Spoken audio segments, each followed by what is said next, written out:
A short reflection for the third Sunday of Easter, based on St. Luke's Gospel, chapter 24. And I take as my text St. Luke 24, verse 32.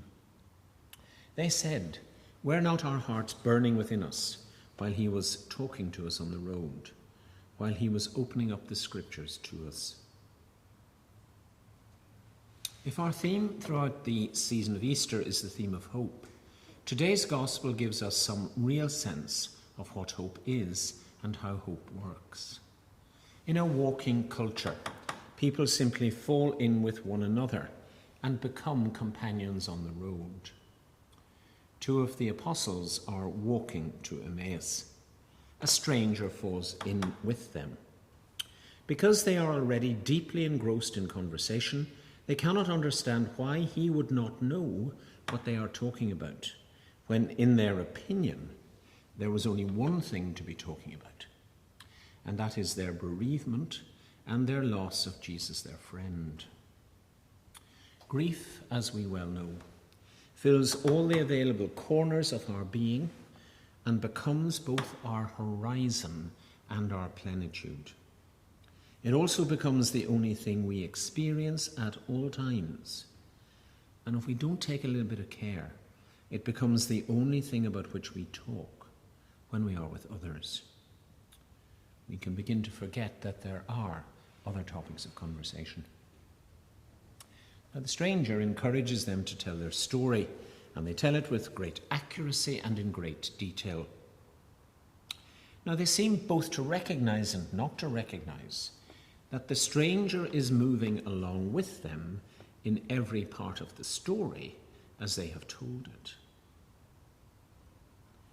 His saying, however, was it not necessary that the Messiah should suffer these things and then enter into his glory? His saying these words makes them hungry for more time with this person, who seems to be both sympathetic and empathetic with them in their situation. They're smart enough to sense that he gets them.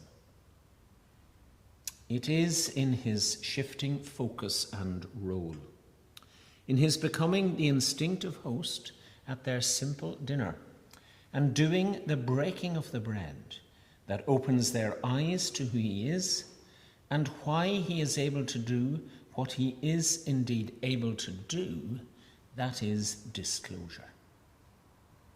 In the act of breaking bread, fear is banished, recognition is granted, disclosure is offered, and the stranger is gone.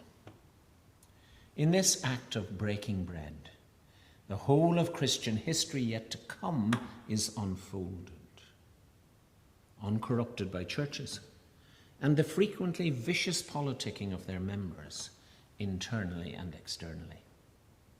This is the breaking of the bread. Light shines in darkness. Food is offered to the hungry. Love is given to the hate-filled. The table is shared. This is a place of trust. The bread is shared. This is a gift of creation.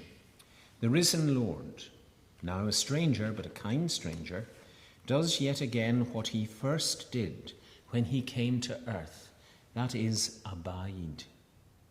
The integrity of presence is assured by the security of repetition. And surely this is why, in our more formal liturgical and ecclesiastical settings, surely this is why we continue to celebrate again and again a communion that is holy and a thanksgiving that is Eucharistic. Repetition gives deeper belonging. The validity of this act is assured by the fact that there are witnesses and that they are not spectators but participants, or as the unrisen Lord Jesus once said, no longer slaves but friends. Delayed recognition, or more colloquially, being slow in the uptake, delayed recognition is no impediment. Because that same hour, we are told, they got up, left everything and returned to Jerusalem, to tell both their new story and their new version of the old story to the disciples. But the story is different. It's something already out there more and more people are knowing and telling, because they are greeted with the news that the Lord is indeed risen and has appeared to Simon. They respond with their own experience, their own story. The two combine forces to witness to a person and to a series of events. History is being lived, and history is being written in the present by people who have direct experience and have the good sense to share it and to make their own individual experience communal. Here in the early church, there is something for everyone. We've become accustomed to understanding the Eucharist, Holy Communion, as something very worthy. Something, in fact, so worthy that our forebears were reticent about receiving Holy Communion too frequently, lest they begin to take its majesty and its impact on their lives too readily for granted. We've accustomed ourselves to celebrating and receiving Holy Communion much more regularly now, in tune with the wider Christian world of orthodoxies and of Roman Catholicism. We are much clearer today about the ways in which Holy Communion prepares us for the journey of faith and life, through the regular and the immediate engagement with the body and the blood of Christ. All I'm seeking to do now is to invite us all to add a spring to our step, a spiritual spring to our step, and to follow the example of these two young men. Their preoccupation with themselves was positively overtaken, by the real presence of the risen Christ. So can ours. Their slow-wittedness was met by patient unfolding of the Scriptures, and their application of them to a very recent and a very hurting experience. So can ours.